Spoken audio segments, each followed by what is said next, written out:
শুভ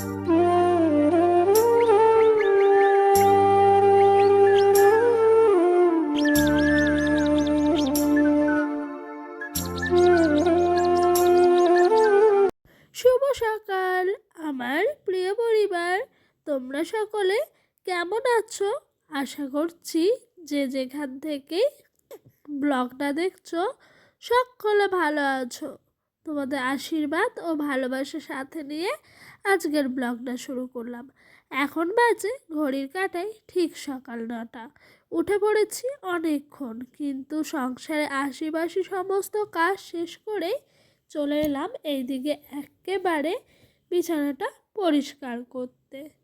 এরই মধ্যে ডোডো ওইদিকে চলে গেছে স্কুলে, আর এই দিক দিয়ে আমি সমস্ত কাজগুলো সেরে নিচ্ছিলাম। আর বিছানাটা ঝাড়লেই জানো তো বন্ধুরা, আমার সমস্ত বাসি কাজগুলো শেষ হয়ে যাবে।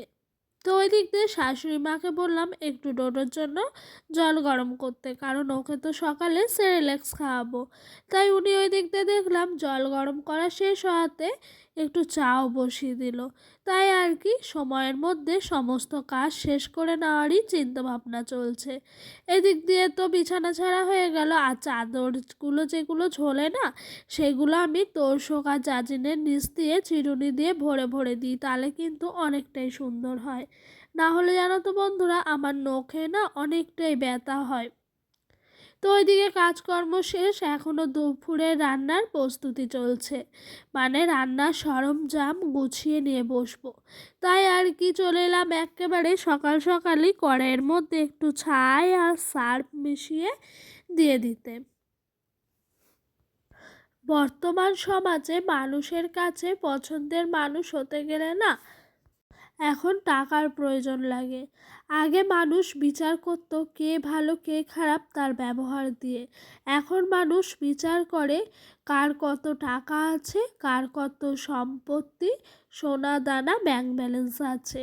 তো এখন সমাজটা না অনেকটাই পরিবর্তন, আর যতটা এরকম পরিবর্তনের দিকে এসছে ততটাই কিন্তু সমাজটা ডুবে যাওয়ার দিকেই চলে এসছে। তো বন্ধুরা জানো তো, কিছু কিছু মানুষ ভাবে যে ওদের কাছে টাকা পয়সা নাই বলে ওরা একেবারে নিম্নবর্তী নিচু মনের মানুষ, কিন্তু কখনোই মানুষকে জানো তো টাকা পয়সা এসব দিয়ে বিচার করতে নেই।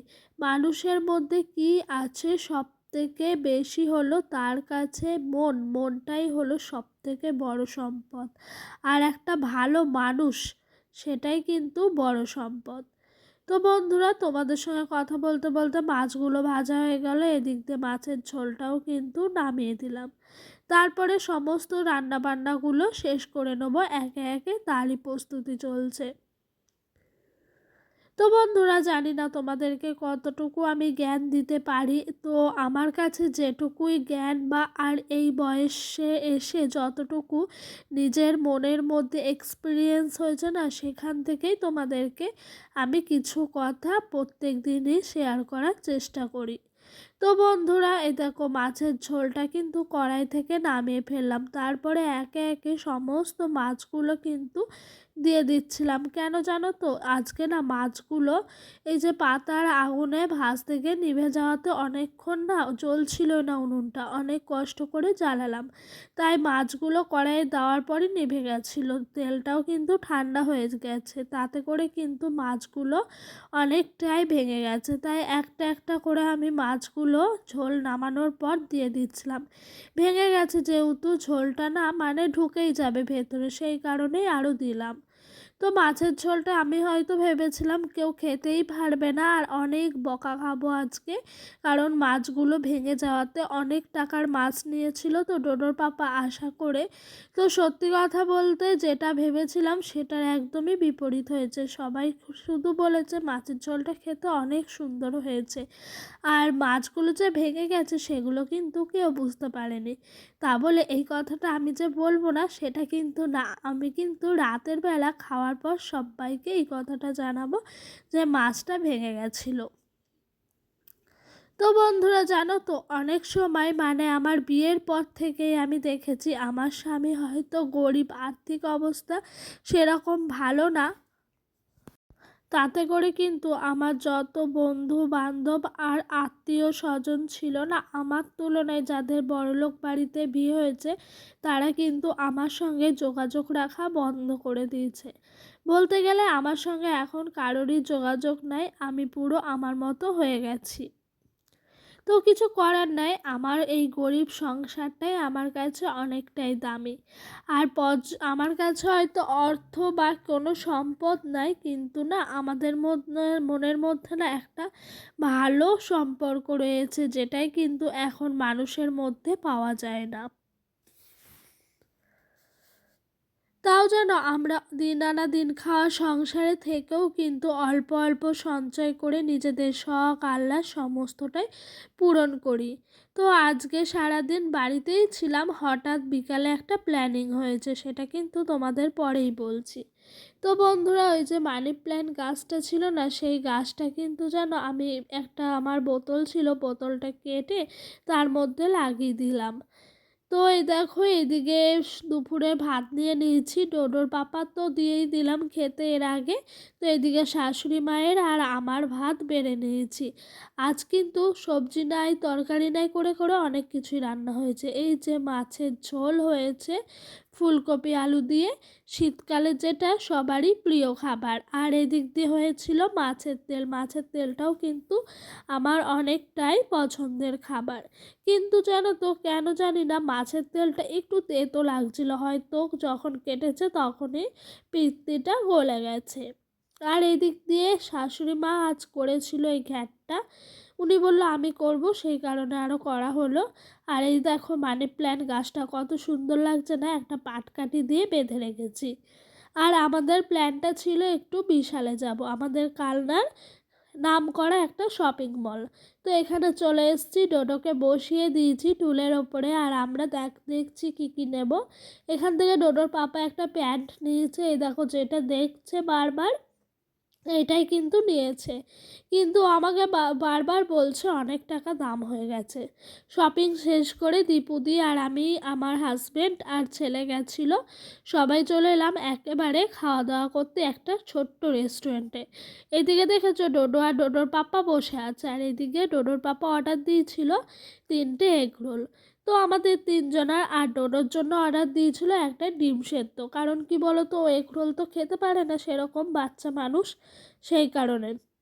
আর এদিক দিয়ে আমরা তিনজন মিলে জোর দমে গল্প করছিলাম আর রোলটা খাচ্ছিলাম। আর বন্ধুরা জানো, রোলটা খেতে এতটাই অসাধারণ, তোমাদেরকে বলে বোঝানোর মতো না। আমি এখন বাড়ি এসে ভয়েস ওভারটা দিচ্ছি, আমার জিভ দিয়ে কিন্তু লোল পড়ছে টস টস করে। তো জানো তো বন্ধুরা কি হয়েছে, এই যে খাবারগুলো খেলাম, আমরা ভেবেছিলাম আমাদের পাড়ার যে রেস্টুরেন্ট আছে ওখান থেকে গরম গরম একেবারে বানিয়ে চাউমিন নিয়ে আসবো শাশুড়ি মা শ্বশুরমশাইয়ের জন্য। ও মা, আজ দেখি আসতে না আসতেই দোকান বন্ধ হয়ে গেছে, যেহেতু শীত পড়ে গেছে অনেকটাই রাতও হয়ে গেছিলো, সেই কারণে। তো আর কি করব, ডোডোর পাপা বললো মুদিখানার দোকান খোলা আছে, চলো ডিম আর পাউরুটি নিয়ে যাই, তুমি একটু না হয় ডিম পাউরুটি বানিয়ে দেবে বাবা মাকে। তো তারই প্রস্তুতি চলছে, দেখছি ওনারা এদিকে চা বানিয়ে খেয়েছে আর আমি এদিকে পেঁয়াজগুলিকে ভালো করে কুচি কুচি করে নিচ্ছিলাম। আর বন্ধুরা, তোমরা যারা যারা আমার ভিডিওটা এখনও অবধি দেখছো তোমাদেরকে অসংখ্য অসংখ্য ধন্যবাদ জানাচ্ছি, তোমরা এভাবেই আমার পাশে থেকে যেও। আর বন্ধুরা, তোমাদের কাছে ছোট্ট একটা অনুরোধ, আমার ভিডিওটা যদি ভালো লেগে থাকে অবশ্যই একটা লাইক একটা কমেন্ট করো। আর যদি আমার ভিডিওটা তোমাদের আরও ভালো লেগে থাকে আমার এই ছোট্ট চ্যানেলটার সাবস্ক্রাইব করে আমার বন্ধু হয়ে তোমরা যেন পাশে থেকে যেও, তোমাদের কাছে সেই অনুরোধই রইল। আর ওই দিক দিয়ে জানো তো যা যা শপিং করে আনা হয়েছে তাই তাই নিয়ে ডোডোর পাপা ঠাম্মি আরও দাদু দেখাশোনা করছে, আর এদিক দিয়ে আমি কিন্তু একেবারে চট জলদি করে ডিম পাউরুটিটা বসিয়ে দিলাম। তো এটা খেতেও কিন্তু খুব অসাধারণ হয়েছিল। আমি জানো তো করতাম বিয়ের আগে মাঝে মধ্যে টেস্ট করতাম, ট্রাই করতাম, ভালোই লাগতো। তো এই দেখো এখানে দেখে মনে হচ্ছে না কত সুন্দর হয়েছে। তো একটা সস নিয়ে আসলে আরও জমে ক্ষীর হয়ে যেত। তো খাওয়া দাওয়া করে নিলাম একেবারে রাতের। এদিক দিয়ে দেখেছো একটা পা মোছার চট নিয়েছি, খুব দরকার ছিল। আগের যেটা ছিল সেটা পুরো পুরনো হয়ে নষ্ট হয়ে গেছে। আর এদিক দিয়ে ডোডোর পাপার একটা শীতের টুপি নিয়েছি। ওর পাপার না সেরকম টুপি কিছুই নাই, মানে যা ছিল সব খারাপ হয়ে গেছে। টুপিটা কিন্তু অনেকটাই সফট আর ভেতরে গরম একটা ভাব। আর শাশুড়ি মায়ের জন্য একটা নিভিয়া সফট আনলাম, 130 টাকা মতো নিয়েছে এটা।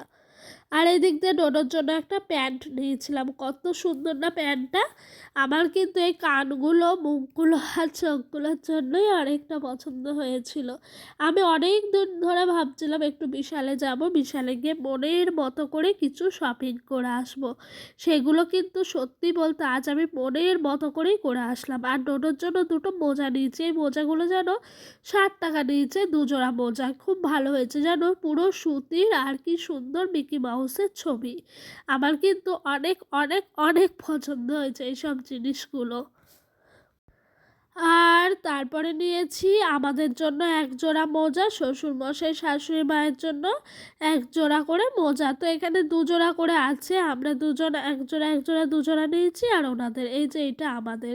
এগুলো প্রাইস ছিল 99 করে, জানো বন্ধুরা।